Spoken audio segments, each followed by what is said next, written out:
L'histoire de ce personnage absolument incroyable, l'affaire remonte à presque un an, personne n'a oublié. Est-ce que vous pouvez nous résumer, Karl, en quelques mots, qui était Luca Magnotta? Ce qu'il a fait, on sait. Il a fait un puzzle humain, hein, il a découpé un camarade en morceaux. Mais qui était ce garçon assez mystérieux finalement? C'était un garçon qui a eu une vie extraordinaire, dans le sens où, bon, vous l'avez dit tout à l'heure, ou tu l'as dit tout à l'heure, il voulait réussir. Il était mal parti parce que, son beau-père le battait, il a voulu se réfugier auprès d'un vigile qui l'a violé. Donc, à l'âge de 14 ans... ça commence mal. Ouais, ça commence mal, il s'est barré, il se défonçait, il voulait devenir mannequin. Finalement, il est devenu escort boy. Donc, on pouvait l'acheter sur Internet pour 2 heures ou pour un week-end. Et puis, il a commencé à faire du porno gay. C'était un garçon qui était gay mais bi aussi, il était un peu les deux. Et ce qui est intéressant, c'est qu'il a cherché à faire parler de lui au travers justement d'Internet, pas uniquement en faisant des horreurs, en écrivant, mais alors bizarrement, des posts absolument partout, sur des tas de sites, aussi bien de rencontres que des forums psychologiques, des trucs féminins, enfin pas uniquement des trucs gore ou de cul. Il s'est éparpillé un peu partout, quoi.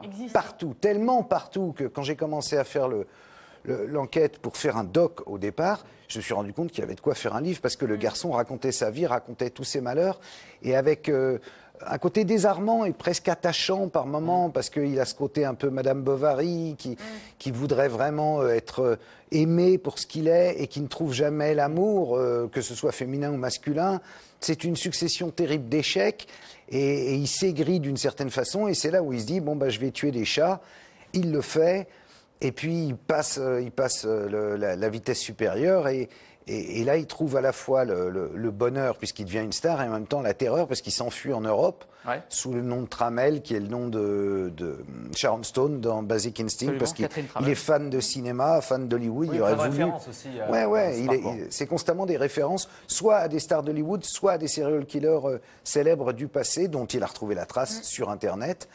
Et il a en même temps toutes sortes de fans qui l'aiment, qui pensent qu'il est une star, puisqu'il a sa page MySpace, il a 72 pages Facebook. Enfin, on peut pas faire outre mieux, son profil psychologique complètement dérangé, par certains aspects, il nous rappelle certaines personnes qu'on voit en France qui veulent à tout prix exister en participant à des émissions de télé-réalité et qui sont finalement très inquiétants. Ça serait une sorte de Michael Vendetta, mais qui aurait mal tourné. Voilà. Ouais, Michael Vendetta matinée avec du Christophe Ondelat pour finir d'en faire entrer l'accusé. Un mélange comme ça. Ça s'appelle Dans la peau de Luca Magnotta, c'est le livre de Karl Zéro. Et ce qui est intéressant, c'est que vous vous glissez dans sa peau.